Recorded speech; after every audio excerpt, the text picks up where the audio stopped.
Trevor Siemian, of course, is the Denver Broncos quarterback. And first and foremost, you okay? I mean, what's going on here? Yeah, I'm all right. Got 3 weeks in this thing and 3 more to go. So definitely anxious to get out of this thing and start rehab. Your story this year was a pretty amazing story, as good as it gets. I've called it on Time to Shine a Horatio Alger tale, based upon, I love the smile. You understand the reference right there. You went to Northwestern, of course you understand it. You know, considering where you were drafted, and, you know, I'm saying on television here on CBS Sports Network, Trevor Siemian, is he going to be the quarterback for the Super Bowl champs? Take us through last season and your journey. Start with Peyton retiring, the three-way quarterback competition, Brock leaving, you beating out a couple of guys, including a first-round pick, to be the quarterback of the Broncos. Well, it was a lot of fun. Firstly, had a blast doing it, and kind of towards the end of my first year, I knew, I was finally getting healthy. I had a bad knee and everything, so I just wanted to grow. I wanted to, take each day, not take anything for granted, and get better, and kind of see where that got me. And this past year has been a blast getting a chance to play, and I think I got something to build on, and it was a blast. I love that enthusiasm for the season because it was just such an amazing story what you were able to accomplish.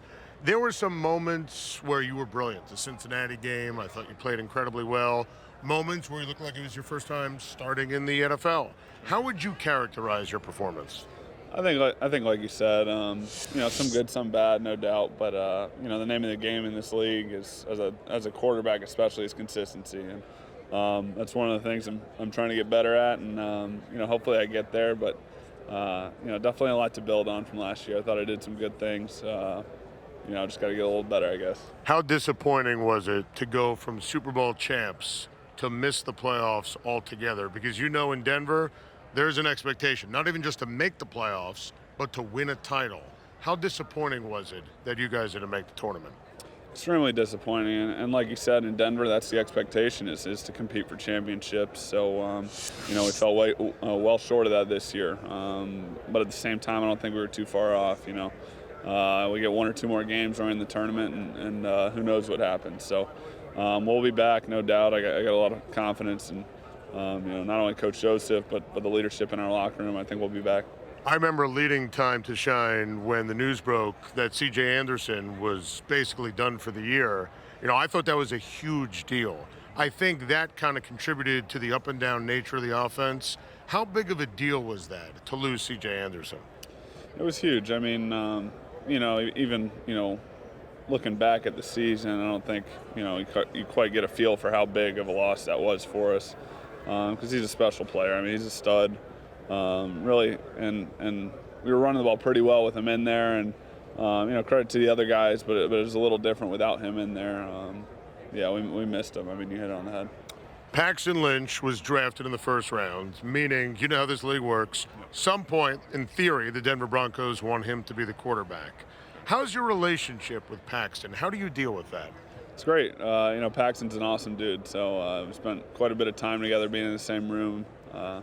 Day in and day out, and I think the exciting thing about this offseason is we'll both be starting from scratch, right? So we're running the same system at the same time, and it'll be good for both of us and pushing each other and bringing each other along. Were you surprised when Gary Kubiak called it a career, and what lies ahead with Vance Joseph as your new head coach and Mike McCoy, who I respect a lot, now calling the plays? Yeah, I think I was surprised, to answer the first part of your question. Surprised when Coobs called it, but at the same time, we all have a ton of respect for him, wanting to do what's best for him and his family. But he's a guy I'm sure I'll keep in touch with way down the road. But at the same time, equally as excited with Coach Joseph coming in and Coach McCoy. Hearing nothing but really, really good things about both of them. So very lucky to have those two. Vance Joseph said there's going to be a quarterback competition. What if, hypothetically, they brought in this guy from Dallas, Tony Romo? Would you embrace that? You have certainly, I'm sure, heard the chatter. What would your reaction be if they brought in Tony Romo? Thought you'd never ask. I mean, it's tough for me to think about those kind of things, those hypotheticals, I learned pretty quick. You never know what to expect in this business, and don't assume anything. So if something materializes, whether it's whoever it is, we'll cross that bridge when we get to it. I know I got my plate full. Get my shoulder back and work on getting better this offseason. So I got plenty on my plate. How do the Denver Broncos get over the hump? How do you guys, after taking the temperature of last year, having a month or so to kind of decompress a little bit, how do you guys get over the hump and back to the level John Elway wants and expects you guys to be at? I think we're close. I think, we're going to have a top 5 defense. I think everybody knows that. I think, we get one more game last year where we're in, and who knows what happens. It's all about getting in, and, a few pieces here, a few plays here and there on offense last year, and who knows what happens. So I don't think we're too far off, to tell you the truth.